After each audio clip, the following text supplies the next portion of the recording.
Unidad 5. ¿Cómo pasa el tiempo ya? Bueno, a esta altura, evidentemente ya estarán cansados de mí por lo menos, y muy probablemente de nosotros.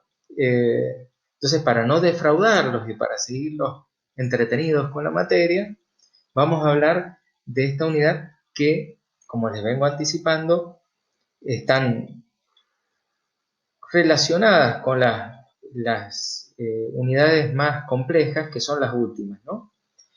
A ver, hagamos un breve recorrido. En la primera parte de la materia hemos hablado acerca de aspectos metodológicos en términos generales, ¿no? El procedimiento, la secuencia de cada uno de los pasos, aspectos importantes para tener en cuenta, niveles de medición de las variables, etc.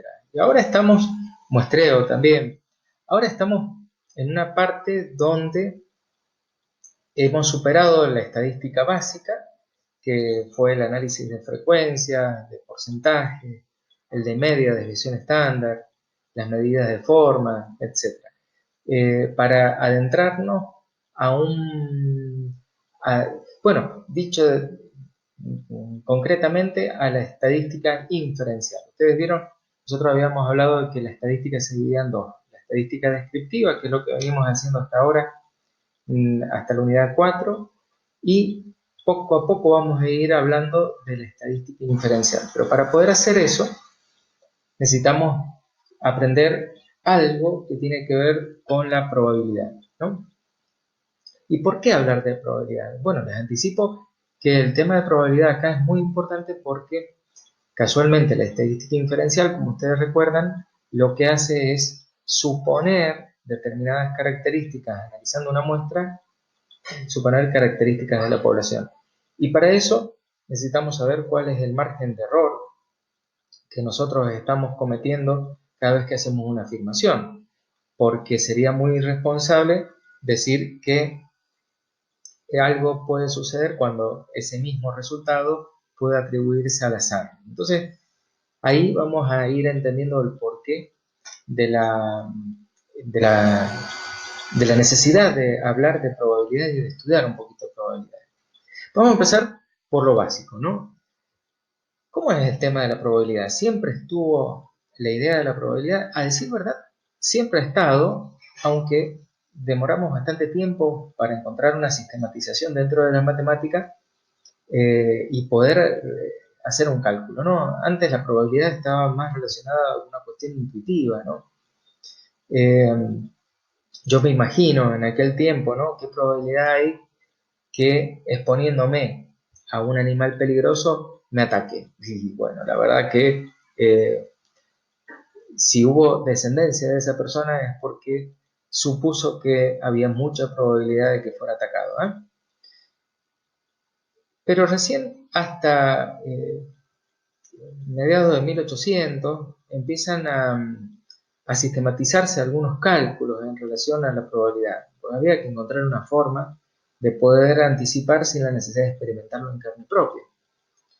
Entonces, un señor llamado Pearson, desde el cual la estadística está muy agradecido porque muchas fórmulas, muchos cálculos se los debemos a él, y de los más interesantes, parece haber estado tan aburrido que empezó a jugar con una moneda y al tirarlo un par de veces descubrió de que había algunas ocasiones que le salían muchas veces, supongamos, cara, y ustedes saben que la moneda de un lado se le dice cara y del otro lado se le dice cruz, ¿cierto? Bueno, en este caso, él tiraba, supónganse, tiraba la moneda unas 10 veces y probablemente 8 le salían cara, 2 le salían cruz, ¿cierto? Pero cuando empezó a repetir el experimento, y lo hizo por un total de 24.000 veces, había tiempo, no había tele en aquel tiempo, descubrió que poco a poco eso empezaba a nivelarse, digamos, ¿no? Esa diferencia que había a favor a una no me acuerdo si había dicho cara o cruz, pero esa diferencia momentánea, con la repetición de los experimentos, se nivelaba y había prácticamente el 50% de probabilidades que saliera cara o que saliera cruz, ¿cierto?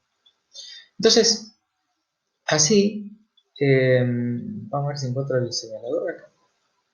Sí, así teníamos esta idea, esta conclusión que cae, ¿no? Entonces, acá hubo digamos, un golpe de suerte, si se quiere, mérito de Pearson, porque ya había una forma de economizar sin necesidad de hacer tantas veces el experimento, un golazo, vamos a decir, a propósito de Messi, sin necesidad de hacer un experimento, tener una forma de calcularlo. Entonces, ¿cómo es que se calcula? La teoría clásica de probabilidad nos ofrece una fórmula, pero les aclaro, es una fórmula que tiene la condición de que nosotros debemos saber cuáles son, en primer lugar, trabaja sobre situaciones concretas, números enteros, y en segundo lugar, eh, se trabaja sobre casos donde la posibilidad de que ocurra un fenómeno es finita, es decir, no es infinita. No existen infinitas posibilidades, sino, por ejemplo, cuando tiramos una moneda hay dos posibilidades, o cae cara o cae cruz. O cuando jugamos con los dados hay 6 posibilidades, no más de eso. Entonces, en ese sentido, empezó a verificar cuál es la fórmula o el cálculo de hacerlo. Y la fórmula es relativamente sencilla, ¿no? Dice así, la probabilidad de A está dada por la cantidad de casos favorables dividido la cantidad de casos posibles, ¿no? ¿Cómo es esto de casos favorables y casos posibles? Es re fácil, miren. La probabilidad del evento A, supongamos que sea que caiga cara, vamos a ver cara, la probabilidad de que una moneda caiga cara, ¿de cuántas veces puede haber? ¿Cuántas opciones hay? Hay solamente dos, y la de cara es una, ¿cierto? Cara, seca o cruz, ¿cierto? Ok, esta es la cantidad de casos favorables. A mí me interesa saber cuántas veces, qué probabilidad hay de que caiga cara la moneda. Entonces, lo tengo que dividir por la cantidad de casos posibles. Mira, la moneda puede caer cara o cruz, es decir, son dos. Nosotros hacemos la división, nos da 0,5. 0,5, si lo expresamos por porcentaje, nos va a dar la probabilidad en por ciento, o sea, el 50% de probabilidad. ¿Eh? Entonces, esa idea fue central. La pucha, ya con eso teníamos condiciones como para poder calcular con un dado. Un dado, le digo, tiene 6 caras, ¿cierto? Aquí está desarmado del dado, ¿no? Entonces, ¿qué hacemos? A mí me interesa saber la probabilidad de que salga el 4. ¿Qué voy a hacer? ¿Cuántos casos favorables hay? Y acá hay un solo 4, ¿cierto? Entonces, pongo 1. Divido cuántos casos posibles. ¿Cuántas formas puede caer el dado? 6. Hago la división y digo que la probabilidad de que salga el 4 es de 0,17. O, expresado en porcentaje, 17%. Muy bien. Ahora, ¿cuál es la probabilidad de obtener un número par? Y ahí cambia. Entonces yo tengo que tener en cuenta cuáles son los números pares. El 2, el 4 y el 6. ¿Cierto? Muy bien. Entonces, ¿cuántos son los casos posibles? Este. Perdón, los casos favorables.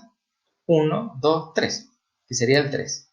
Y los casos posibles, y puede caer en cualquiera de las 6 caras del dado. Es 6. Entonces, hago la cuenta, la probabilidad de que salga el 2, el 4 o el 6 es de 50, 0,50.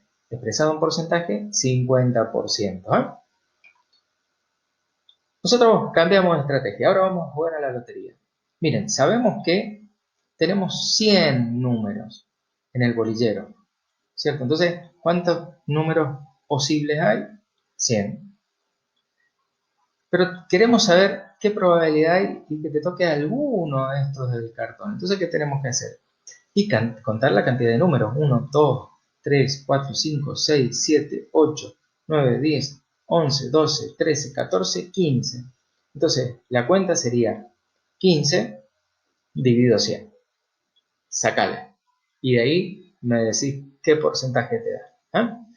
Entonces, ahí podemos ir pensando una serie de fenómenos, pero como ustedes ven, tenemos números finitos. No podemos hacerlo cuando no conocemos la cantidad de posibilidades total que me da el experimento, ¿eh? Lo importante de acá es que de estos aportes de la teoría clásica salen una serie de enunciados que son muy importantes que entiendas y que recuerdes también, probablemente para el examen. En primer lugar, la suma de todas las probabilidades, ¿cierto? La suma de todas las probabilidades del dado, la suma de todas las probabilidades de la moneda, la suma de todas las probabilidades que puedan salir en el cartón de lotería, de todos los sucesos posibles, es igual a 1, que equivale al 100%, ¿cierto?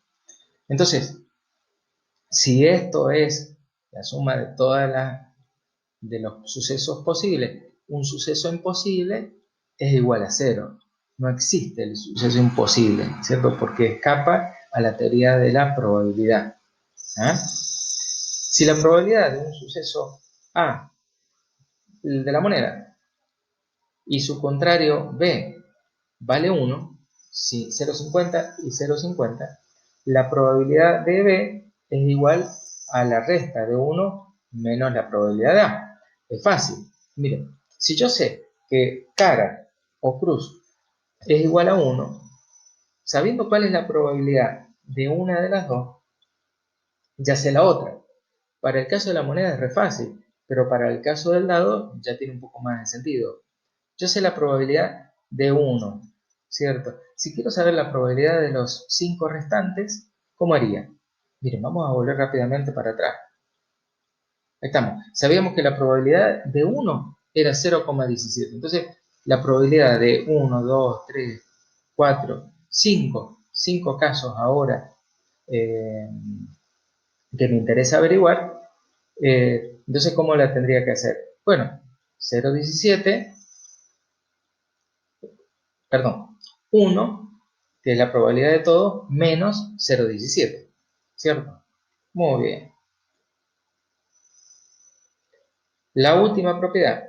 Si un suceso está incluido en otro, su probabilidad es menor o igual a la de ese suceso. Esto es cuando se dan situaciones donde un experimento está incluido en otro. Y dice así la notación esta que ustedes van a recordar, ¿no? Si A está incluido en B, si A está incluido en B, entonces la probabilidad de A es o menor o igual, pero nunca puede ser mayor a la probabilidad de B, porque si no, no estaría incluido, ¿eh? Ok, esas son las cosas importantes. Pero ahora bien, ¿qué miércoles tiene que ver la probabilidad y el azar con las investigaciones en psicología? ¿Mm? Ahí se va a poner interesante.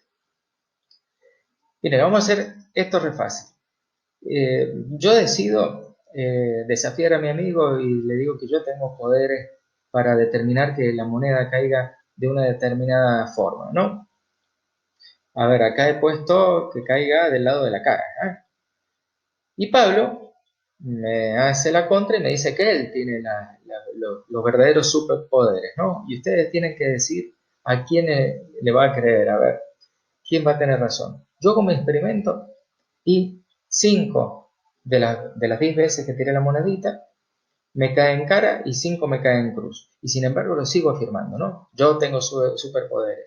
En cambio Pablo hace su experimento, tira 10 veces y de las 9 veces cae en cara y solamente una cruz. Entonces piensen, ¿quién tiene poder? Pablo. Muy bien. ¿Por qué? Esta cuestión intuitiva es la que nos va a ligar la probabilidad en el análisis que vamos a hacer de la estadística. Recuerden, ¿eh? La estadística nos va a ayudar a confiar sobre algunos determinados datos y no ser crédulos, por decirlo de alguna manera, con otros, cometiendo errores. Mi experimento está ligado al azar, es pura suerte, eso no tiene nada que ver, no tengo poderes. En cambio, Pablo parece que sí. Pablo superó lo que dice la probabilidad al azar y parece que él sí tiene poder. ¿Se entendió? Bueno, chicos, creo que hasta acá llegamos para este capítulo. Nos vemos prontito.